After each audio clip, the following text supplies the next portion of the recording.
Halo sobat, jumpa lagi dengan saya Gusti di channel ini ya, yang biasa utak-atik fosil kelor, galih kelor ya. Bagi teman-teman penggemar fosil kelor, saya harapkan sukses selalu. Dan yang masih awam juga, saya ucapkan semoga ilmunya bertambah ya, pengetahuan tentang kelor juga makin bertambah ya, sukses. Oke, kali ini topik yang saya akan bahas adalah mengenai eh, fosil kelor atau galih kelor yang memiliki motif bebat ya, atau kendit. Kalau di Jawa dibilang kendit, kalau di Bali itu namanya bebat, yaitu berupa garis lurus ya. Ya ini kebetulan bongkahannya, ini berupa garis lurus ya, yang itu kadang kadang ada yang nyambung dan kadang tidak gitu ya. Itu yang dimaksud dengan bebat. Jadi seperti ini, bisa teman-teman lihat ya. Ini bebat, bukan bebat lagi, ini sudah combong. Jadi dia combong itu lubang, lubang ya. Bahannya ini lubang. Dia berbentuk garis, terus ada lubangnya, dan dia tembus di sini. Nanti kalau dipakein backlight atau sinar di belakang ini dia tembus ya. Nah, ini yang namanya bebat. Bebat itu mempunyai arti-arti tersendiri ya, masing-masing daerah. Kalau di Bali, bebat itu sering diartikan atau dikaitkan dengan hal-hal magis supernatural ya. Diartikan sebagai sabuk. Jadi sabuk eh, yang ada di sini nih, garis itu sebagai pelindung ya. Jadi sabuk atau orang bilang ikat pinggang itu sebagai pelindung di tubuh gitu. Jadi erat kaitannya dengan unsur magis. Dan keberadaan bebat ini tidak semua batu atau fosil akan mendapatkan hal ini. Nah, ini sangat dicari atau diburu baik di Bali maupun di mana saja keberadaan bebat ini. Nah, kalau di Jawa itu namanya kendit, yang saya tahu ya. Kalau kendit di Jawa itu diartikan seperti sungai ya, sungai yang airnya mengalir. Nah, kenapa bisa bisa diartikan sungai air mengalir? Itu maksudnya rezeki yang dimiliki oleh orangnya itu, yang memakai ini, itu rezeki tidak habis-habis nih. Nah, seperti itu kalau di Jawa. Jadi rezeki itu mengalir terus. Seolah-olah batu kendit ini akan menjadi simbol bahwa rezeki itu tidak akan putus-putus, mengalir terus. Kita semua berharap ya, kita mempunyai rezeki eh, tidak putus-putus. Ya. Nah, keberadaan rezeki yang tidak putus ini yang dimaksud adalah, jadi ini mempermudah. Artinya kita tetap bekerja, tetap beraktivitas. Nah, di sana eh, keberadaan batu ini akan mempermudah ya, seperti itu. Kalaupun menghadapi kesulitan, ya kesulitan hadapi aja. Ujung-ujungnya juga selesai. Akhirnya rezeki itu dapat. Ya, begitu ada kesulitan, wah bohong tuh batu ini kendit ini tidak menghasilkan rezeki. Nah, itu justru dengan kesulitan itulah rezeki itu akan datang. Ya, dengan kesulitan itu, dengan adanya batu ini dipercaya akan dipermudah. Kita orang-orang seperti kita yang gampang mengeluh, belum apa-apa sudah mengeluh ya. Nah, selalu mengandalkan hal-hal tertentu untuk melancarkan yang namanya rezeki. Nah, pada prinsipnya kita tetap harus bekerja keras, saudara-saudara. Jadi kerja keras sebagai hmm, tolak ukur kita untuk mendapatkan rezeki. Apalagi ditambah dengan kita mempunyai hal-hal yang ada hubungannya dengan itu. Jadi hal-hal itu pasti akan berpengaruh terhadap rezeki. Ya, yang penting jangan salah pakai aja seperti itu. Nah itu perkembangan di Jawa ya. Mungkin di daerah lain sama juga mungkin ya. Kalau di Bali di samping pelindung untuk tuannya atau pelindung untuk orangnya yang memiliki ini, ibaratkan sebagai sabuk ya, diikat ya. Jadi pelindung dari maksudnya pelindung dari hal-hal sihir, tolak bala, sesuatu yang negatif. Jadi ada double sudah, ada dua. Fosil kelor itu sendiri sudah mempunyai manfaat dan energi yang eh, menolak hal-hal negatif ya. Jadi tidak perlu saya terangkan lagi apa itu hal negatif. Jadi teman-teman sudah tahu, caranya saya sudah praktekkan ya. Nah, hal-hal negatif ini ditolak sama fosil kelor atau galih kelor, oke, atau uh, fosil kelor kristal. Nah, fosil kelor ini sendiri sudah mempunyai hal seperti itu, apalagi ditambah dengan adanya bebat ini, ya. Bebat ini pasti akan dilirik orang, pasti akan diburu dan dilirik orang, ya. Jadi bebat ini memang dicari, apalagi di Bali. Nah, itu yang dimaksud ada dua. Fosil kelor sendiri itu sudah mempunyai hal seperti itu, ya, menolak hal-hal negatif ya, tolak bala dan sebagainya. Yang kedua, dia ada bobot juga. Nah, ini double jadinya. Ini kenapa orang itu mencari fosil kelor yang mempunyai bobot ya. Saya sangat menyenangi yang namanya bobot ini. Jadi, untuk mencarinya itu menurut saya itu harus pelan-pelan, teman-teman. Nggak bisa langsung bongkar, langsung dapat itu nggak. Ada yang seperti ini sama juga. Justru saya mencari bukan bobot, tapak jalak ya. Kalau di Jawa itu tapak jalak, kalau di Bali itu tapak daro namanya. Daro itu burung dara, ya. Tapaknya ini kakinya, jadi tapak kakinya ini bentuk tanda tambah. Nah, apalagi ini motif ini ada di fosil kelor, pasti double khasiatnya. Oke. Nah, ini kebetulan yang saya punya beberapa itu semua tembus. Jadi dalam garisnya itu kristal, teman-teman. Ini sama ini itu semua kristal. Nah, kecuali yang ini memang batunya kristal dan ada bobotnya. Bobotnya itu dari serat kayunya itu sendiri. Ya, jadi kalau di sinari ini semua ini kristal. Apalagi ada garis gitu. Nah, itu bagi yang sudah mempunyai bobot seperti itu, kayak ada teman saya Andy ya dari Yogyakarta itu bagus. Sudah kristal, ada bobotnya, pokoknya ngeri lah lihat batunya dia. Nah, itu saya tahu batunya. Dan sering-sering ini apa namanya sering-sering mengenai fosil kelor dan manfaat dan sebagainya. Oke, nah itu ada juga beberapa teman datang menunjukkan batunya, ini saya punya seperti ini, gimana Gusti ini. Nah, saya kasih jelasin, oh begini-begini. Jadi saya welcome aja sama teman-teman penggemar fosil kelor ya, karena kita harus sharing-sharing gitu.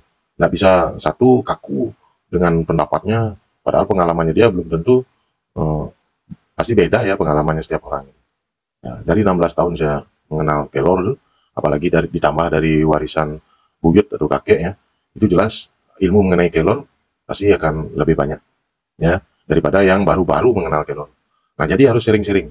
Pengalamannya itu ada di saya, kadang ada di teman, kadang di saudara, kadang pokoknya beda-beda. Nah, itu kita harus saling saling mengisi ya. Oke. Banyak juga itu teman-teman dari Sidoarjo, dari Tuban, dari Banten juga, Sulawesi, Lampung, itu teman-teman sering sharing. Ya, dan juga yang ada di grup Kelor saya ya, saya punya grup itu, di sana juga ada beberapa teman yang dari Sumatera juga, Medan, itu sering sharing maksudnya. Jika teman-teman ada yang mau ikut gabung, silahkan, monggo, monggo, ya, untuk tujuan positif ya. Nah, kembali ke bebat. Cara yang saya mendapatkan bebat itu tidak langsung otomatis, teman-teman. Tidak ada istilah otomatis gitu, nggak ada. Jadi dari bongkahan besar itu dicari, dipotong-potong ya. Nah, kemudian dicari, diteliti maksudnya, diteliti satu-satu motif-motifnya seperti apa. Nah, misalnya ini nih, tadinya ini bongkahan segini kan besar. Nah, sekarang saya ambil cuma segini. Di sini teman-teman lihat ada hitamnya sedikit, tapi lonjong ya. Nah, itu mungkin nanti bagaimana mau dibuatkan apa itu terserah. Nah, di sini ada bobot nih. Nah, seperti ini yang saya maksud. Nah, ini nyambung ya. Dan di sini kalau teman-teman mau membuatkan cincin, tinggal ambil segini.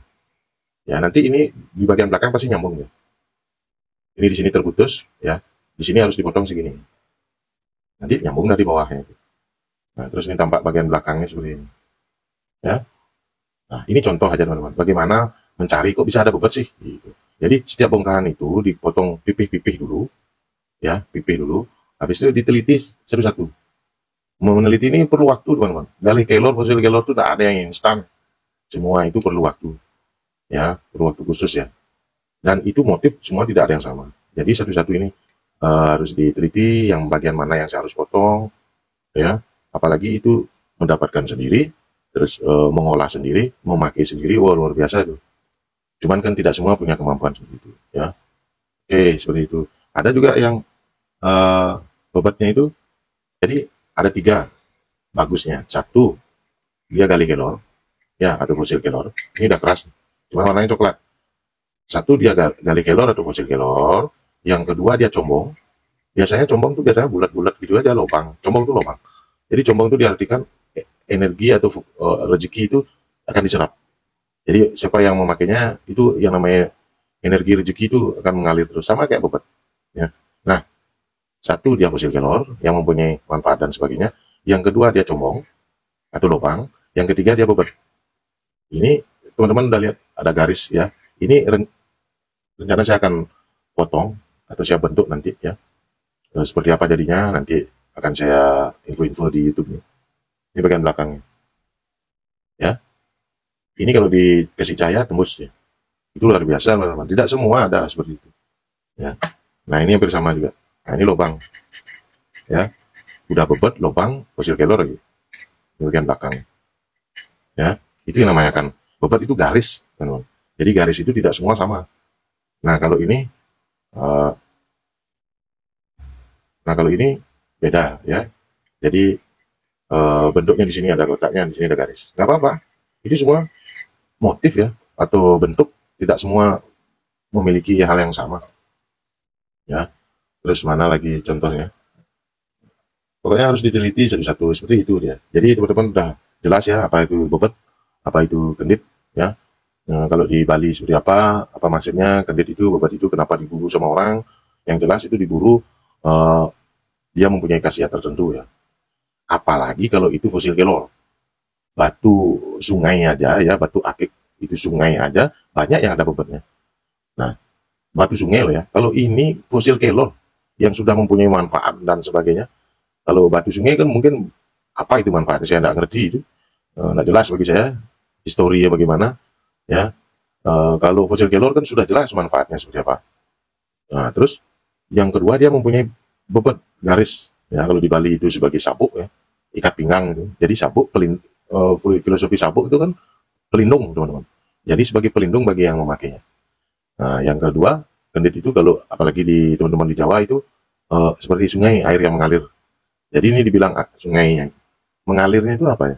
Mengalir itu rezeki yang dimaksud. Seperti itu. Ya, jadi teman-teman bisa paham kenapa batu itu bobot ya, itu dicari sama kolektor-kolektor, penggemar yang menyenangi fosil kelor dan sebagainya. Itu pasti dicari, teman-teman. Nah, kayak ini contohnya. Ini bukan garis tapi seperti ular ya. Teman-teman bisa lihat ya. Ini dari sini lekuannya ular. Nah, di sini ada kepala ular. Ya.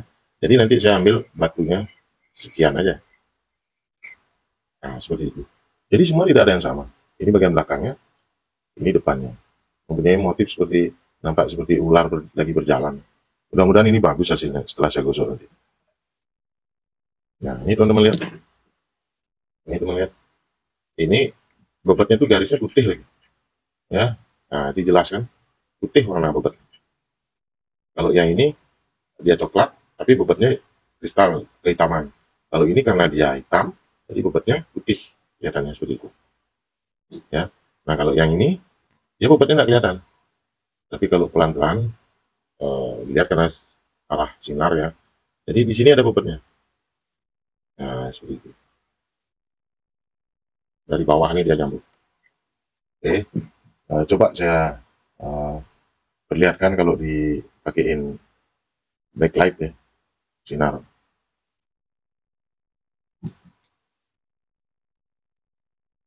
Oke. Nah, kelihatan kan? Sekarang nggak ada sinar. Nggak kelihatan ya? Jadi orang nggak ngelihat kalau ini bobot. Ya. Nah, tuh. Jelas sekali. Ini kristal, teman-teman. Ininya bobotnya itu kristal. Garis melintang itu kristal itu. Warnanya apa kayak api dia. Coklat kemerahan.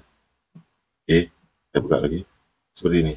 Ini karena warna batunya putih, jadi bobotnya pasti akan warnanya coklat kristal. Tuh. Teman-teman bisa lihat. Ini yang dimaksud bobot atau kendit ya, yang mempunyai arti seperti yang saya jelaskan tadi. Ini yang diburu sama orang. Banyak sekali kolektor-kolektor yang senang batu ya. Pasti mereka tahu apa yang namanya bobot. Nah, seperti ini. Ya, saya kasih sinar. Oh, ya kan. Ini saya mencari ini tidak otomatis, teman-teman. Jadi pelan-pelan diteliti, dilihat. Untuk mencari sebuah yang kualitas ya harus sabar. Ya, yang penting hasil. Tuh. Nah ini yang saya bilang lubang, bobot, fosil kelor, ada combongnya, ada bobotnya. Oke. Nah, teman-teman bisa lihat. Ini karena saya belum bentuk. Nah, tuh bisa lihat ini ya, garisnya, lubangnya itu. Di lubangnya ada kristalnya, teman-teman. Oke, nanti sabar, saya akan bentuk. Nanti saya akan lihat. Saya sendiri penasaran. Itu enaknya fosil atau batu itu. Jadi penasaran. Nah, kalau ini kristal, full, batunya full kristal. Ya, nah teman-teman bisa lihat, full kristal. Di sana ada garis. Oke, oh, ya, bisa lihat ya. Ini memang batu fosil Keylor kristal ini. Satu batu itu kristal, jadi kayak warna api ya. Itu harganya wow, fantastis. Tapi kalau yang namanya penggemar, khasiatnya, ininya, itunya, orang pasti akan senang ya, pasti bergairah untuk memilikinya. Saya pun bergairah. Beda-beda teman. Nah seperti ini ada yang berbentuk kecil, garis kecil, ini di sini ngantong ya. Nah siapa tahu kalau maksudnya ngantong ini rezekinya nggak habis-habis, ngantong dia. Nah seperti itu. Jadi hal-hal positif aja ya. Tetap kita harus kerja keras, punya motivasi, punya apa namanya, keahlian dan sebagainya. Dan tidak kaku teman-teman. Harus membuka wawasan, membuka ini, ini jangan kaku. Itu kurang bagus ya. Itu kita yang menutup diri. Nah di sini masih ada juga, cuman saya lagi rendam ya. Nah, itu lubang pori-porinya kelihatan. Ada air gelembung kecil-kecil. Nah, itu. Nah energinya fosil Keylor ini kalau udah direndam semakin bagus dia. Ibaratkan energi fosil Keylor ini dia harus kena air, harus direndam ya. Nah ini calon-calon seperti ini. Teman-teman bisa lihat ada garis-garis bulat-bulat nih. Ini calon-calon saya bentuk cincin nanti. Ya, seperti itu. Ini banyak teman-teman. Nah seperti yang seperti ini bisa diambil sekian. Ini juga bobot, ini bobot ya. Jadi garis-garis itu diambil. Nah, mungkin dari sini ngambilnya gede, besok kecil. Mungkin ambilnya sekian. Seperti itu. Kreatifnya teman-teman, yang jelas tetap di jalur Keylor dan mempunyai arti gitu. Ya, ini juga mungkin ngambilnya segini ya. Terserah saja, itu kreatifnya teman-teman. Kalau di saya bahannya, nah ini combong lagi nih. Ini garis, bobot ya. Mudah-mudahan ini tapak darah nih. Atau tapak jalak orang itu di Jawa bilang. Dan ini lubang teman-teman. Bukan sekedar garis saja, ini lubang. Combong ini, cuma tidak tembus ya. Bisa diambil cincin segini. Wah, ngeri nih keadaan ini nanti. Semangat, semangat. Teman-teman, saudara-saudara yang penggemar fosil Keylor pasti paham. Ya. Oh, banyak sekali. Cuman kita harus pelan-pelan untuk mencari. Harus teliti ya. Oh, ini lubang lagi nih. Jadi bisa diambil di sini. Bisa diambil di sini. Ya. Jangan terlalu tebal, mungkin dipotong sekian. Ya. Nanti akan kelihatan. Di center pasti tembus. Ya. Kalau dia batunya itu sudah fosil, kemungkinan besar tuh pasti ada kristal. Kalau sudah kristal pasti dia ada combongnya nanti, ada bobotnya. Bobotnya pasti akan indah ya. Kecuali gali Keylor ya, gali Keylor tidak bisa seperti itu. Tidak bisa tembus, tidak bisa combong, tidak bisa kristal, tidak bisa. Ya, seperti ini contohnya. Nah, seperti ini motif hitamnya. Tidak mesti harus hitam aja. Teman-teman banyak yang ini, bukan saya yang hitam, selalu hitam. Dia kira hitam itu punya energi yang beda dengan yang warna lain. Enggak lah, ini kan satu kesatuan ini. Ya, itu. Nah, terus saya ambil motif sekian. Seperti itu. Nah, oke, bisa paham ya. Jadi kesimpulannya, yang namanya bobot itu paling dicari sama teman-teman penggemar ya. Baik penggemar permata, gemstone, dan batu akik, sekelas agati. Nah, itu paling menyenangi kalau ada bobot. Dia punya filosofi sendiri, kenapa senangnya bobot, nah itu beda-beda. Tapi secara umum, seperti yang saya jelaskan, itulah bobot. Oke, sementara itu dulu, mudah-mudahan teman-teman bisa mengerti ya, dan bermanfaat, nambah wawasan. Ingat, jangan kaku. Terima wawasan, pelajari, diteliti, dibuktikan, dirasakan. Oke? Salam fosil Keylor. Bahagia selalu, sukses selalu. Ciao.